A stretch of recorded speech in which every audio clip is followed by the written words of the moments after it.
ஆச்சி அதிரசமா விடுங்க, கையில தட்டி சூடான எண்ணெயில பொரிச்சா அதிரசம் ரெடி. தற்போதைய அண்மை செய்தியை பார்க்கிறோம். விஜய் தலைமையில் புதிய கூட்டணி அமையும் என்று டிடிவி தினகரன் தெரிவித்திருக்கிறார்.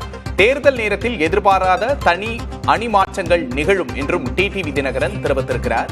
தற்போதைய அண்மை செய்தியை பார்க்கிறோம். அதே நேரத்தில் விஜய் கூட்டணியை ஏற்க எடப்பாடி பழனிசாமி முயற்சிக்கிறாரோ என்றும் சந்தேகம் உள்ளதாக டிடிவி தினகரன் தற்போது வினவியிருக்கிறார். விஜய் தலைமையில் புதிய கூட்டணி அமையும் என்று டிடிவி தினகரன் தெரிவித்திருக்கிறார். அவர் அளித்த பேட்டியை தற்போது பார்க்கலாம்.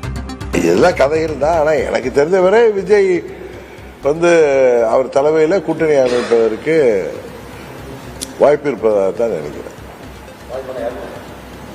அவர் தலைமையில் ஒரு கூட்டணி தேர்தலில் போட்டியிடுவதற்கு தான் வாய்ப்பு இருப்பதாக நினைக்கிறேன். அது யார் கூடனா அது போக போக தான் தெரியும்.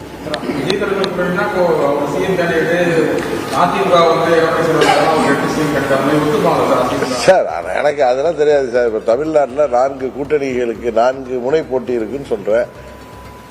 திமுக தலைமையிலான கூட்டணி, என்டிஏ கூட்டணி, விஜய் தலைமையிலான ஒரு கூட்டணி, அதுபோல நண்பர் சீமான் அவர்கள் தனித்தனி நிற்பேன்னு 4 முனை போட்டி உருவாகும். இதை தாண்டி நீங்க கேட்டது மாதிரி எதிர்பாராத கூட்டணிகள் உருவாவதற்கு வாய்ப்பு இருக்கு அப்படின்னு தான் நான் சொல்றேன்.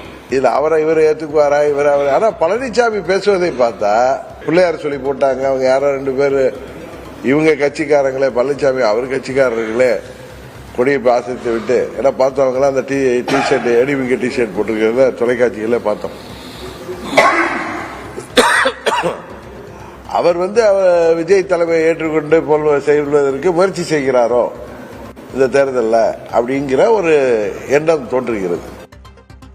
ஆச்சி அதிரசமா விடுங்க, கையில தட்டி சூடான எண்ணெயில பொரிச்சா அதிரசம் ரெடி.